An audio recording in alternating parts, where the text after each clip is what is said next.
you have tackling authority at the end of the 15 minutes of tackling authority? I need to know. It's more like Tackling authority. Okay, good. All right, how many people in here love Gavin Newsom as your governor of California? he's the greatest. Right.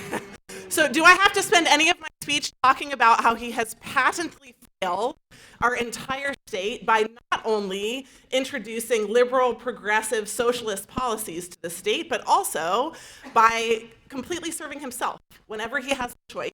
Not serve the people of California. He serves only one person, and that's Gavin Newsom. Can we just get that out of the way?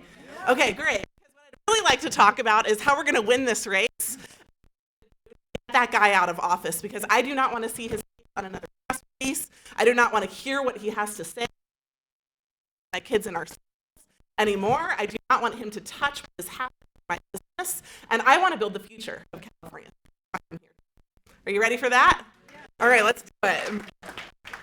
So, many of you spoke with over the course of this last week, thank you for what you do in the state and for how you hold the values of a conservative dear, because what the concept has been is that California is too blue to elect a conservative. You've heard that, right? Yeah. It's not true, and I'll tell you why. Because we can see in other places, for example, Virginia, that a conservative who holds conservative values and fights for them from day one in office, Glenn Youngkin has been doing, also can have a conversation that is not only a conservative conversation, but a kitchen table conversation. Conversation about how the issues of California affect our gas prices, affect our businesses, affect our kids in schools.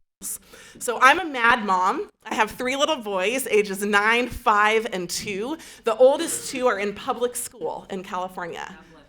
And so every day I wake up and I wonder, what are they being taught in school? We have great relationships with our teachers, and I've exactly what we expect. And what I want to know in advance is if they're going to introduce anything beyond the core curriculum of the school. I'm a business owner. I own a tech company that serves 1.5 million people around the world, and I've built that. I bought the business 10 years ago, and I had a conversation with God on the morning I was going to quit the business. You know what he said? You don't like the leadership? Get rid of them. Buy the business from them and do it yourself.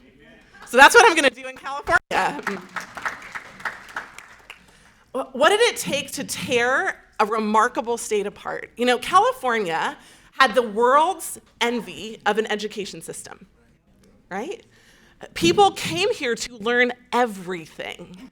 They came here to put their kids in our school and therefore became a part of our workforce, a part of our business builders. What did it take to rip apart the state that built Hollywood, the Central Valley farms, Silicon Valley? What did it take to do that? It took one-party rule.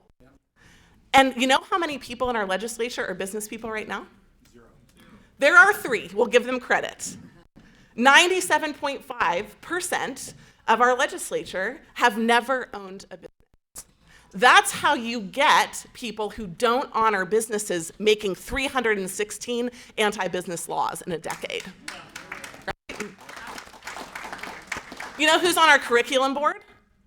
Are they parents? Isn't that remarkable? Maybe they should be. You know who has appointments on the curriculum board? The governor of California, right? There are things that I did not understand about California because I was happily living my own version of the California dream. We live on 180 acres in Redding, California, and we have a house in Irvine. It's like a country song, right? A little bit of country, a little bit of city. That's who I am.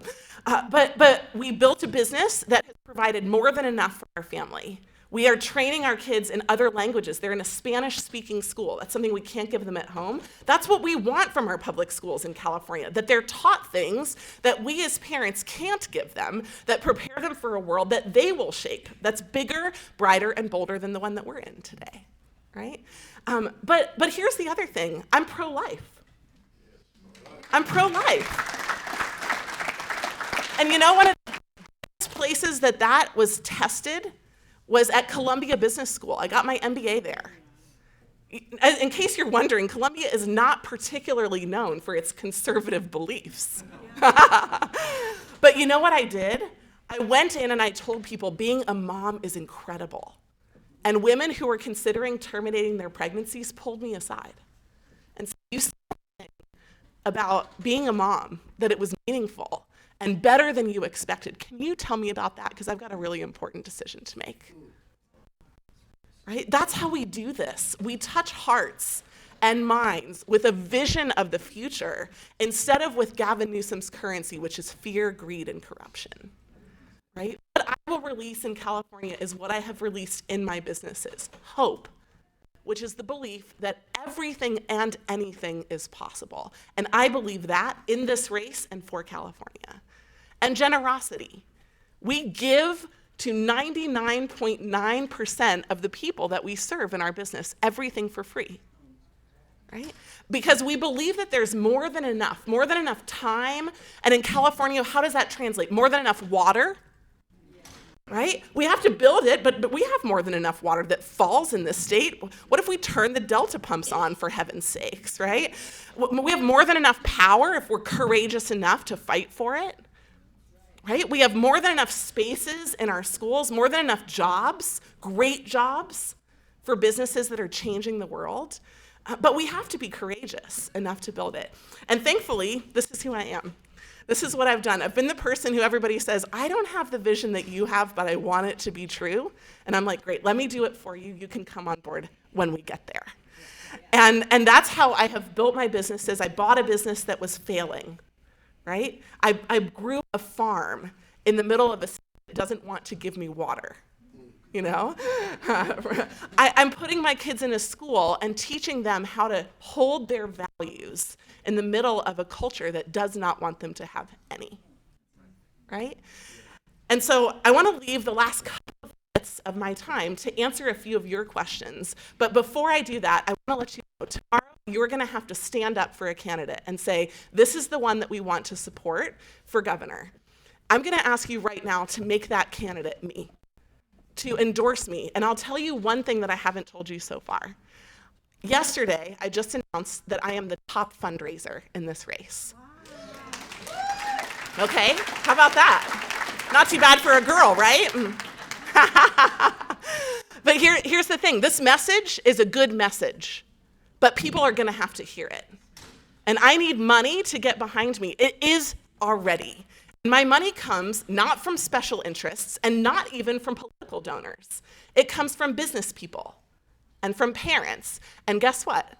It comes from California and it comes from across the nation.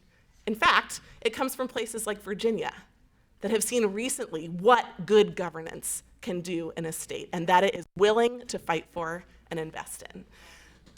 So with that, I think I have time of 2 minutes for a couple of quick questions. I want to make sure I answer everything you need. Go ahead, quick. Where do you stand on oil and gas? Well, we need it.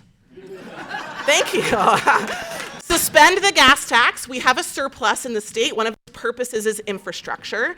And reorganize, so this means permitting, on Gavin Newsom's desk, the oil contracts in Kern County. Right? And beyond. But yes, I'm pro-power. I don't actually have a very strong view on where we get it. More than enough power is my first goal. Secondly, we can work on emissions. Great, yeah. Voting integrity. We were absolutely blindsided by what happened in 2020 when we went all mail-in voting in California. No one trusts the voting process here. So it's something that we need to restore integrity in because the trust of our vote is the first step of trust and transparency for our government. Yeah, one more minute. Go ahead. What do you think about desalination plants, fog capture, reclamation of water facilities in order to give our farmers enough water? And by the way, filling up our reservoirs. Sure, yeah. Well, we need to fill the reservoirs first. Remember, we just opened the sluices and let all the water run out, and we didn't have rain for 2 more months. It was idiotic, a lack of common sense, and no data or long-term management used for that. But storage is the cheapest way we get water in California. So I have a tiering based on how expensive it is in my water plan, and it goes all the way down. Desal is at the bottom, but it is a solution for water. It's important that we focus on storage first. Consider Carlsbad, California provides 800 million gallons of fresh drinking water a day through its desalination plant. Yeah. What about building some? You said it's at the bottom of It's at the bottom of my list because it's the most expensive, and I'm a fiscal conservative. I want to spend the California people's money the best that I can. So actually, it starts with storage, then recycling, and then desalination. Thank you all. Thank you so much.